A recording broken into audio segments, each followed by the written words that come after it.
बिस्मिल्लाहिर्रहमानिर्रहीम। अस्सलाम वालेकुम। दीन इस्लाम की मालूमात में आप सबको खुश आमदीद। सवाल: बीवी का फ़र्ज़ है कि वो अपने शोहर का काम करे, जैसे इसे वक्त पर खाना देना, इसके कपड़े धोना, इसको सुबह उठकर नाश्ता देना वगैरह। मैंने सुना है कि ये सब औरत के फ़राइज़ में शामिल नहीं। क्या ये दुरुस्त है? जवाब: इस्लाम ने मर्द और औरत दोनों को अलग अलग ज़िम्मेदारियां और हकूक़ अता किए हैं। अलबत्ता मर्द को औरत पर एक दर्जा फजीलत दी है। जिस तरह मर्द पर औरत का नान और नफ़क़ा वगैरह फ़र्ज़ किया है, इसी तरह औरत पर शोहर की फरमाबरदारी और रज़ा जोई भी लाजिम है। इसी के साथ दोनों पर हुस्न माशरत भी लाजिम है। इस हुस्न माशरत का तकाजा है कि ज़ौजीन अपने काम मिल बांट करके किया करें।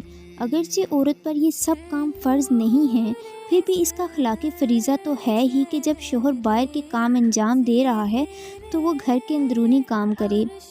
अल्लाह के रसूल सल्लल्लाहु तआला अलैहि वसल्लम ने भी हज़रत अली और हज़रत फ़ातिमा के माबीन इसी तरह तक़सीम कार फरमाया कि घर के बाहर के काम हज़रत अली के ज़िम्मे और अंदरूनी काम खाना पकाना, पानी भरना, सफाई करना हज़रत फ़ातिमा के ज़िम्मे किए थे।